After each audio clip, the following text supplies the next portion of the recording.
Hey, what's up, mortals? De Niro here, but I'm going to be changing my name to Boppo from now on. And before we get into today's video, I'd like to thank the supporters on Patreon for their support.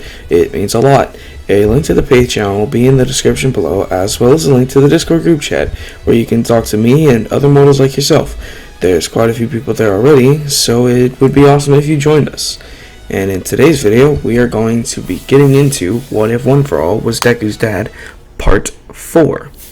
Okay, Izuku is nervous to start his first day at UA. To come this far with the quirks he's obtained makes him worried to an extent. All his life, he grew up believing he was quirkless, and now he has not one, but 2 quirks. This is unheard of at least so he knows. After taking one deep breath, he busts open the door and enters the room to see Ida yelling at Bakugo, but the blonde is uncharacteristically unresponsive. This confuses Izuku, as Bakugo usually would be screaming at someone who's yelling at him. Izuku starts seeing a number of quirks in his classroom, trying to see the type of quirk the people he's with. So many interesting quirks, like half hot, half cold in creation, and then there is talking to animals. The one quirk that catches his eye again is One For All above Bakugo's head. He figured this was some sort of glitch his eyes were still getting used to with his new quirk, but he's now sure of it. Bakugo has been hiding a quirk this entire time. As he's about to go over and ask what this is, he gets tapped on the shoulder and turns to see Uraka, blushing as he usually does. After having their interaction, Aizawa appears and tells them all to sit down. Izuku looks at Aizawa and sees words over his head that say, erasure, emitter. This makes him freak out a little bit, as he figures out a little bit earlier that this is Eraserhead. After taking their seats, Aizawa reads to them their scores, and Izuku scratches his head that he got last place. Nevertheless, he holds his chin up high. This is because his quirk just wasn't good enough for the situation he was in to be his best. Whatever is thrown at him, he can win. Then Aizawa tells them to go get their gym uniform on and go outside. They're doing quirk testing. Izuku starts to run again, not being able to use his quirk. Although his quirk is useful, the air pressure doesn't help. If only he could break through that pressure, make it so he can run at what appears to be top speeds.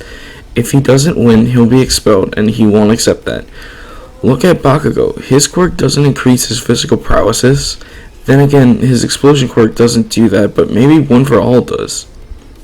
Using his slowed down time, he stares at Bakugo and examines him. His body is glowing with red lines, and green electricity is sparking out of his body. His muscles are bulky and his eyes seem determined. There is no explosion quirk, but something else, something more. The final exam comes around, the ball throw.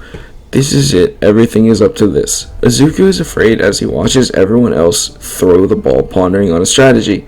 Bakugo steps up and thinks that he could use his explosion quirk, but with the power he's at now, he could use full body and pitch it. He activates One For All again, piquing Izuku's interest as he watches what's about to happen. Bakugo then throws the ball as hard as possible as it rockets higher and higher but starts to slow. No, he could have got it further. Why didn't it go as far? If he uses an explosion, anyone that could make it over there in time would destroy the ball. He then gets an idea from the training he did with All Might, flicking his finger towards the ball. An air pressure hits the ball and launches it, making the meter over 1500.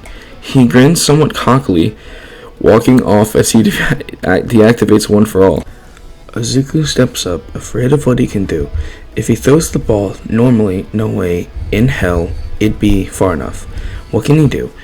Aizawa tells Izuku to throw the ball in 10 seconds or be disqualified, which doesn't worry him, activating his quirk to slow down time.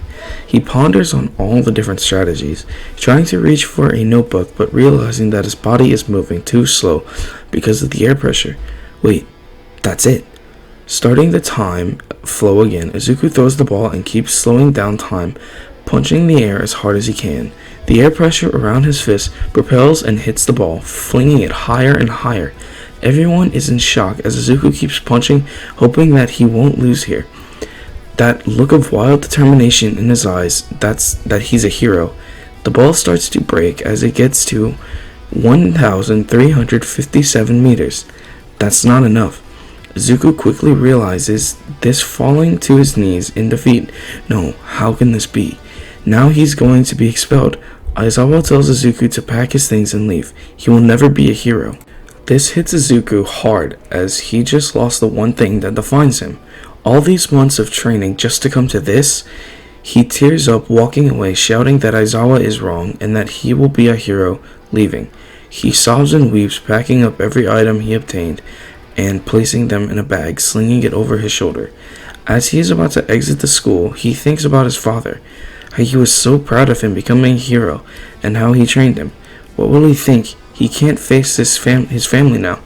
As he ponders, he thought of running away. A bandage wraps around Izuku's arm as someone slings over, landing in front of him. Aizawa tells Izuku that he apologizes and he will be reinstated into UA. A huge grin appears on Izuku's face. Now he can become a hero. His destiny can be realized.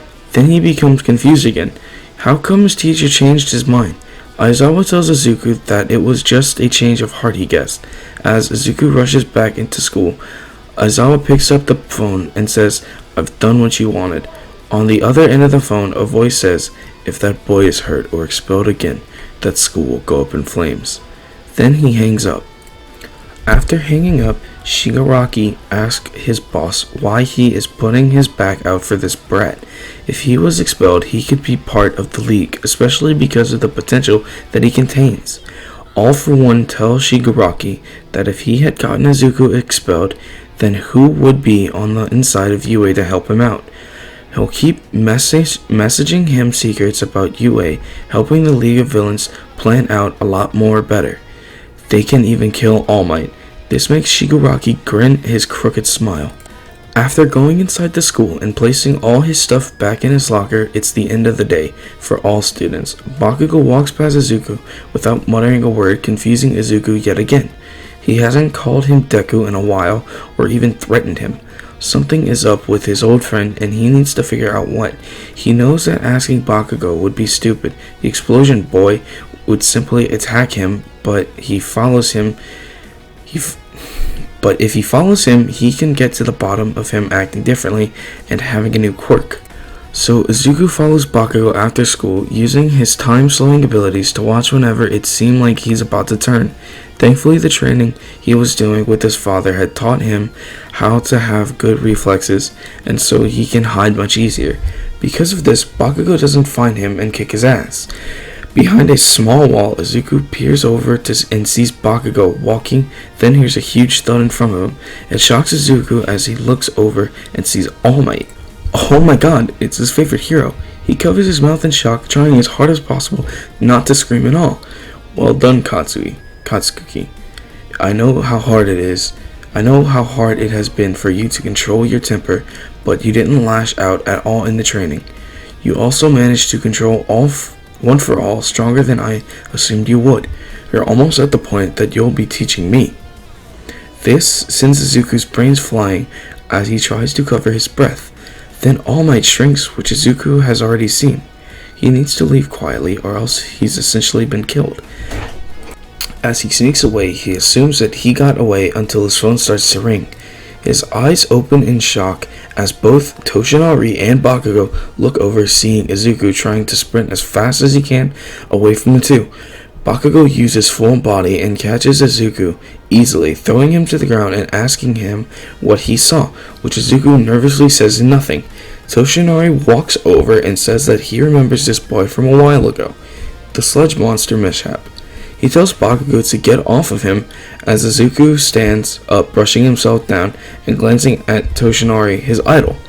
He sees his quirk called All for One like Bakugo, but the words seem to be shrinking and glitching, similar to when he looked at Bakugo. You two have the same quirk? I'm confused. Young Midoriya, I shall explain tomorrow, but please, don't tell anyone what you saw here. Izuku promises he won't and walks away, afraid that Bakugo will kill him. That's when, far away, All for One tells Shigaraki that Toshinari is weak. Now is their moment to strike. Anyway, that's it for this video. Thank you all for watching. Don't forget to rate, comment, and subscribe. And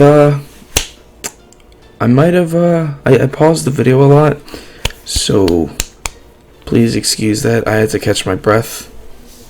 But peace out.